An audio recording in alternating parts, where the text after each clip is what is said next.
What if Katniss didn't volunteer as tribute? Over the past 10 years, few franchises have captivated me quite like The Hunger Games. From its dark, apocalyptic setting to the grim nature of the Reaping and the games themselves, to the ongoing fight and struggle of the rebellion, it's truly incredible. But what makes it so unforgettable is its main character, Katniss Everdeen. It's her selfless sacrifice, volunteering to take her sister's place, that ultimately sets everything in motion. That single moment lays the foundation for the snowball effect of everything that follows. And it got me thinking, what if Katniss hadn't volunteered? Would the rebellion still have happened? Would Primrose have survived? Well, today we're going to find out. Before we dive in, let me first welcome you to the Amagi. Did you know that only 25% of our viewers are actually subscribed? If you're one of the 75% who keeps coming back without hitting that subscribe button, yes, I'm talking to you, go ahead and click it. We've got plenty more stories and theories to share and you don't want to miss them. Now that we've got that out of the way, let's get into the video.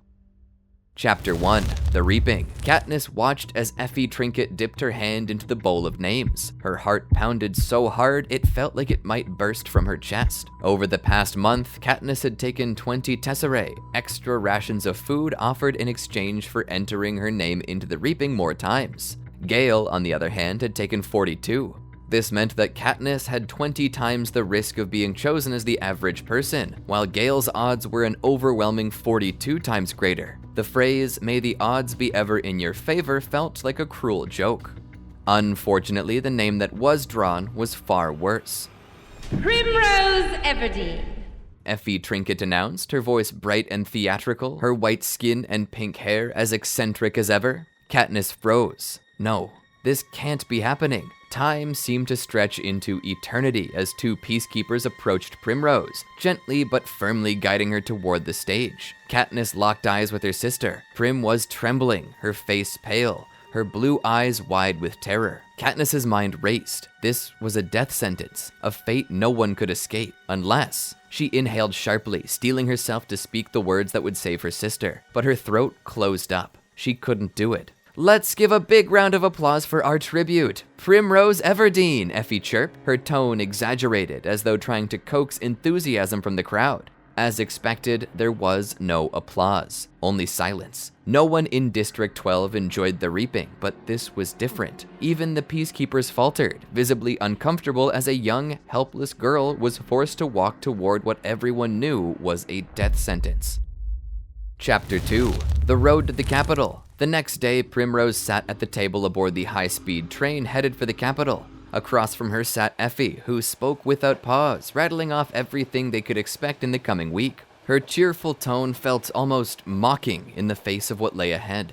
To Prim's left sat Peeta Mellark, a soft-spoken stock boy who had been kind to her since they left the district. He too was terrified, his anxiety evident in his silence. At the end of the table, reeking of booze and slumped in a hungover stupor, was Haymitch Abernathy, their mentor, victor of the 50th Hunger Games, and a certified alcoholic. It was clear they were doomed. The next 8 days only deepened Primrose's fears. First came the opening ceremonies. While the other tributes mingled and made connections, no one even bothered to get to know her or Peeta.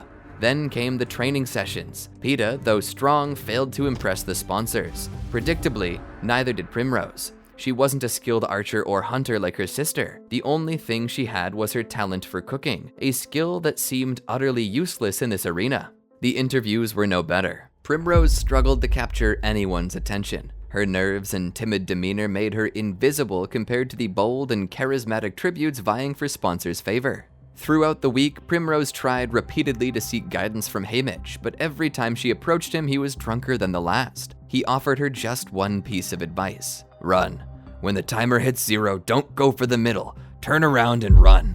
Prim took his words to heart and shared them with the one other tribute she had bonded with during training, Rue, a small girl from District 11. The two had made a pact to help each other survive as long as possible. She didn't tell Peeta about this pact. Though she trusted him, she knew deep down that only one of them could survive.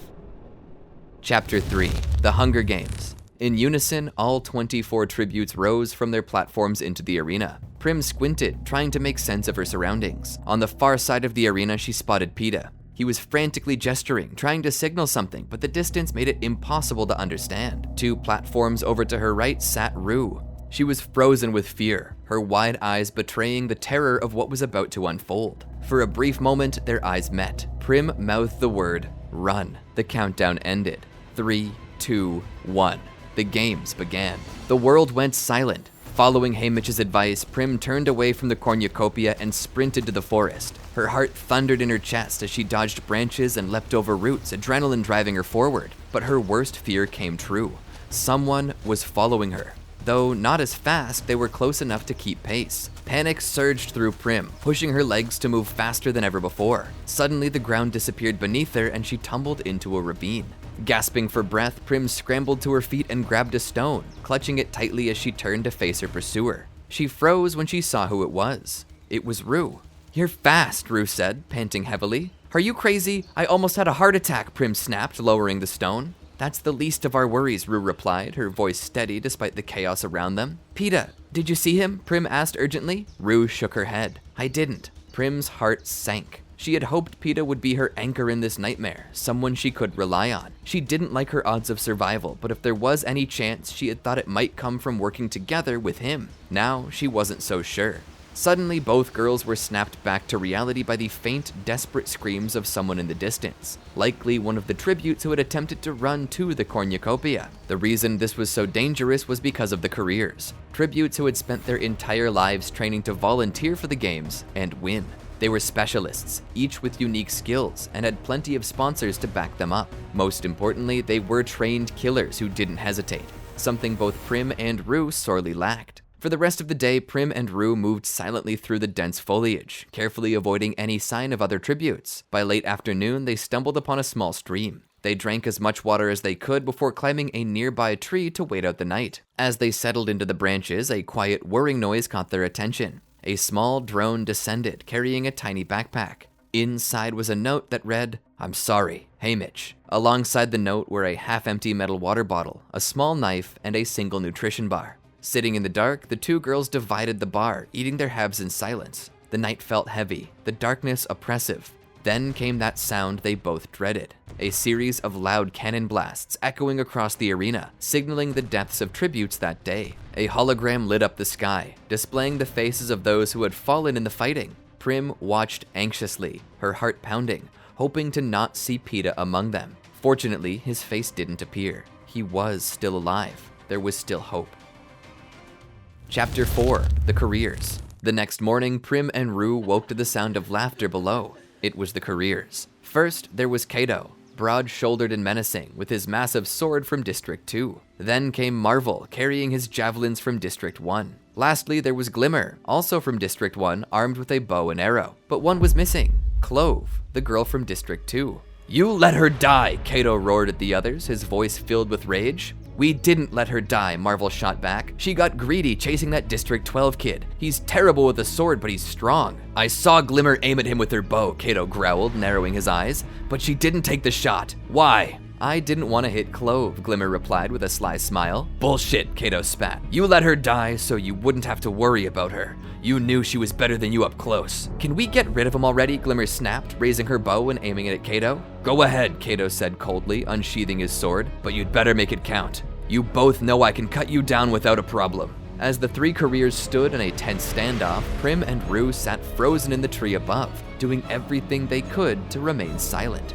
But it was no use. As Prim shifted to get a better position, the metal water bottle they'd been using slipped from her grasp. Time seemed to slow as the bottle tumbled down, striking Glimmer square on the nose. Kato took the opportunity and lunged. With a single slash of his sword, he cut Glimmer across the neck. She let out a gurgling scream before collapsing to the ground. Marvel reacted instantly, hurling his javelin into Kato's upper shoulder. It lodged deep, just missing his heart. Marvel charged, and the 2 wrestled on the ground in a violent struggle. Ultimately, Marvel rose victorious, standing over Kato's lifeless body. "You killed her!" Marvel screamed, his voice echoing through the trees. He glared upward, knowing Prim and Rue were hiding somewhere above. He couldn't see them at first, until he did. Without hesitation, Marvel hurled his spear into the tree. It struck Rue in the left arm, pinning her to the trunk. She let out a piercing scream. Marvel reached for Glimmer's bow and arrows, but his aim was unsteady. Arrow after arrow missed both the girls and the tree entirely. Frustrated, Marvel began to climb. Prim and Rue did everything they could to stop him. They threw branches, sticks. Prim even threw her shoe, striking Marvel in the face, but it was no use. Marvel was relentless, and eventually he reached them.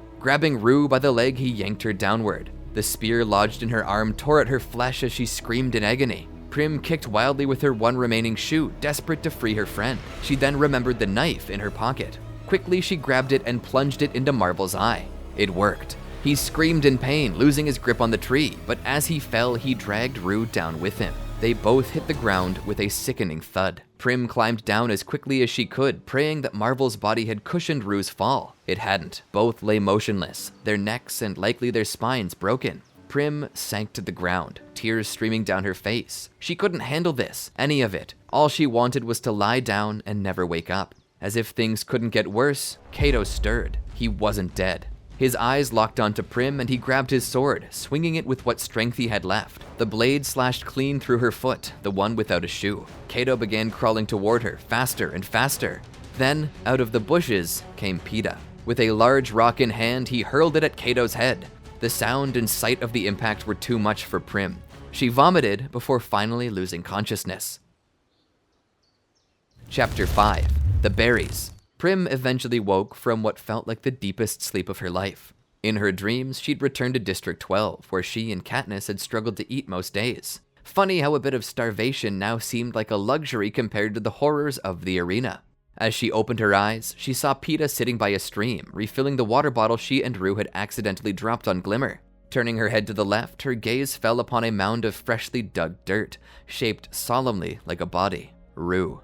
"What happened?" Prim asked, her voice hoarse. "After you passed out, I brought you here, tried to fix your injury, and then buried Rue," Peeta replied. She glanced down at her foot. A makeshift bandage, fashioned from torn cloth and flax, was tightly wrapped around her ankle. It was soaked through with dried blood. Tentatively, she touched it, only to wince in pain. "It's infected," Peeta said matter-of-factly. As if her situation wasn't dire enough, she now had to deal with an infected wound. Things were looking grim. "How many are left?" Prim asked. "2," Peeta answered quietly. The silence hung between them until Peeta finally spoke again. At the end of the first day, 11 tributes had been killed. After the careers wiped out another 5 overnight, they turned on each other. They didn't sleep, which explains why they were so quick to fight.